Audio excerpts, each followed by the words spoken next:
तो हम लोग BCC की पैकिंग एफिशिएंसी के बारे में बात कर रहे हैं, बॉडी सेंटर्ड क्यूबिक सिस्टम।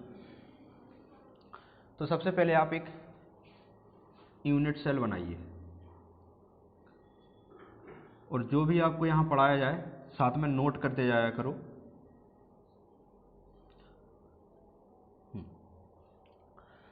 तो एक सेंटर पे इसमें कोई मॉलिक्यूल या एटम प्रेजेंट होगा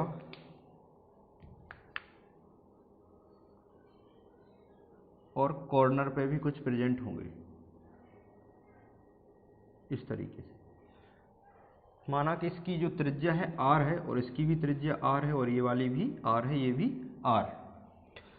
ये जो डिस्टेंस है ये a है और यहाँ से यहाँ तक की डिस्टेंस भी a है और ये वाली डिस्टेंस भी a है।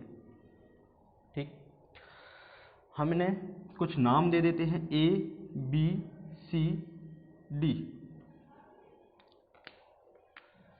हम देखेंगे A से D तक डिस्टेंस कितनी है। AD equal to R plus R plus R plus R, 4R है, ये निकल के आ गया। अब हम त्रिभुज पहले इस पर लंब खींचते हैं एक, फिर हम त्रिभुज लेते हैं ABC, त्रिभुज ABC। ठीक, तो AC square equal to AB square plus BC square, AB square plus BC square. ठीक है, अब AB की वैल्यू कितनी है, A है, स्मॉल a स्क्वायर। BC की वैल्यू कितनी है, स्मॉल a स्क्वायर। तो AC इक्वल टू होगा A square plus A square, यानी कि 2A स्क्वायर आ गया। AC की वैल्यू आई। अब हम लोग दूसरा त्रिभुज मानते हैं ACD, ये। ठीक, तो त्रिभुज ACD से तो AD square equal to AD square equal to AC square plus CD square, CD square. AD की वैल्यू हमारे पास पहले से ही है, क्या है, 4R, 4R का स्क्वायर। AC की वैल्यू कितनी है, AC की वैल्यू हमने निकाल के रखी है 2A स्क्वायर।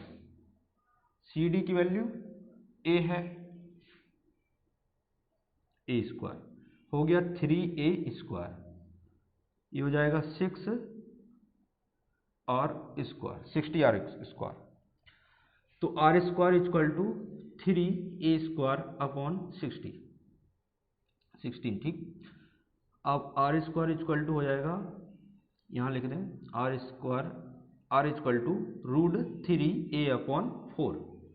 ये हमारे R की वैल्यू आ गई। अब हम लोग पैकिंग एफिशिएंसी का एक फॉर्मूला जानते हैं। पैकिंग एफिशिएंसी इक्वल टू, पहले तो Z रखोगे, Z into 4/3 pi R Q upon A Q into 100। ठीक, इसके लिए Z का मान कितना होगा, बॉडी सेंटर्ड के लिए Z की वैल्यू होती है 2। Z का मान आप 2 रखोगे, 4/3 पाई R की वैल्यू हमारे पास है कितनी है, √3A अपॉन 4, √3A अपॉन 4 का whole cube upon A cube. A cube से A क्यूब कैंसिल होगा। ठीक, लिखिए इसे 2 इंटू 4/3 पाई, इसे लिख सकते हैं 3√3 और इसे लिखेंगे हम 4 into 4 into 4 into 100।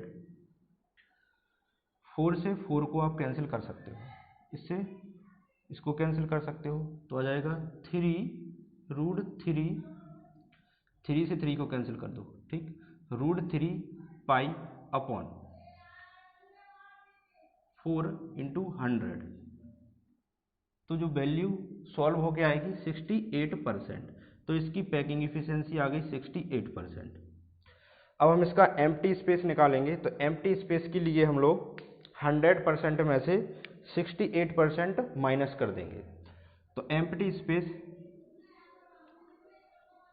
Space equal to 100 -68, तो आ जाएगा 32%।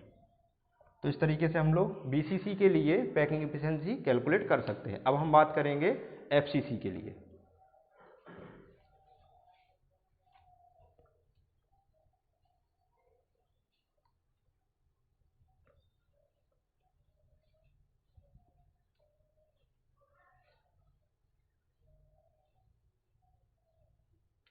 तो एफसीसी के लिए सबसे पहले फेस बनाइए एक फलक, फेस सेंटर्ड क्यूबिक, एक फेस बनाते हैं और हमें जानकारी है पहले से ही इस बात की कि इसमें फेस में एक एटम या मॉलिक्यूल प्रेजेंट होगा और कॉर्नर पर भी प्रेजेंट होंगे।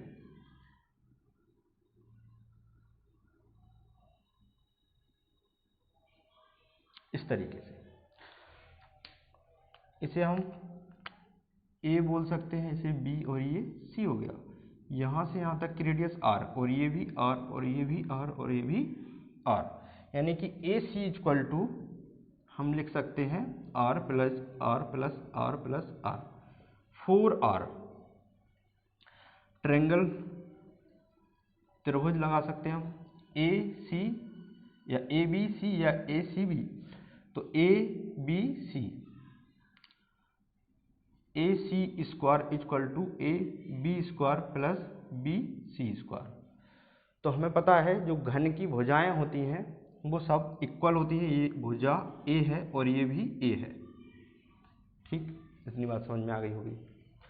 अब ए सी की वैल्यू हमें पता है 4R का स्क्वायर, ए बी की वैल्यू कितनी है ए, और बी सी की भी कितनी है ए, तो ए का स्क्वायर प्लस ए का स्क्वायर कितना हो गया 2A स्क्वायर, ये हो गया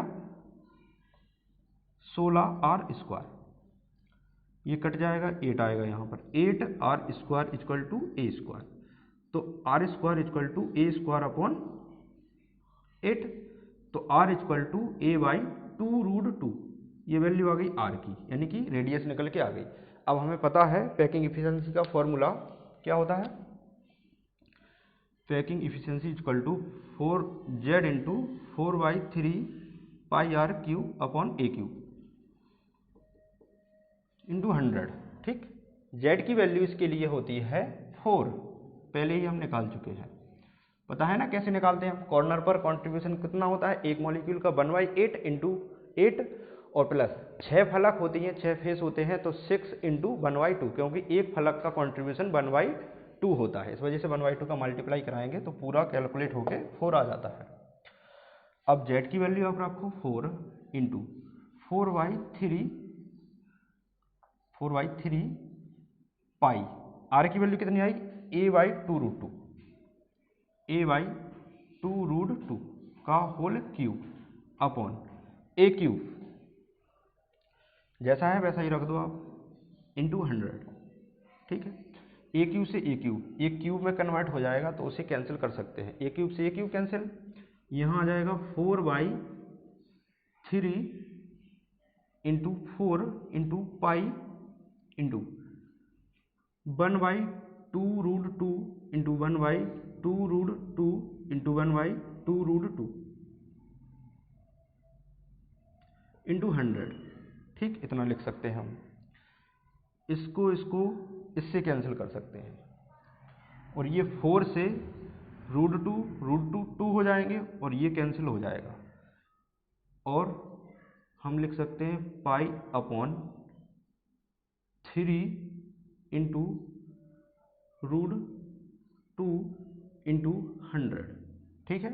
देखो यहाँ केवल 3 बचा है, ये 3 लिख दिया, यहाँ केवल ये √2 बचा, ये लिख दिया, ऊपर क्या बचा है केवल पाई और 100, तो ये लिख दिया। जब इसे आप कैलकुलेट करोगे तो हमारे पास वैल्यू आएगी 74% पैकिंग एफिशिएंसी, तो लगभग में इतना ही आएगा। अब हम एम्प्टी स्पेस निकालेंगे, तो एम्प्टी स्पेस के लिए 100 में से जो पैकिंग एफिशिएंसी हमारी निकली है उसे माइनस करेंगे, तो एम्प्टी स्पेस 100 माइनस 74 आ जाएगी 26%, ये एम्प्टी स्पेस होगा। तो इससे रिलेटेड कुछ न्यूमेरिकल्स भी होंगे और हमने 3 प्रकार के क्यूबिक सिस्टम पढ़े हैं, SC, BCC और FCC। SC में आपको पता है जितने भी मॉलिक्यूल्स या आयंस या एटम्स उसमें प्रेजेंट होंगे वे सारे के सारे एटम्स या आयंस उसके कॉर्नर पर प्रेजेंट होंगे, जबकि BCC में कॉर्नर के साथ साथ उसके सेंटर पर भी प्रेजेंट होंगे। FCC में कॉर्नर के साथ साथ एटम्स या आयंस उसके फेस पर, फलक पर प्रेजेंट होंगे। तो इस तरीके से हम लोग इनकी पैकिंग इफिशिएंसी कैलकुलेट कर चुके हैं। अगले लेक्चर में हम लोग इनके न्यूमेरिकल्स कुछ समझेंगे। Thank you.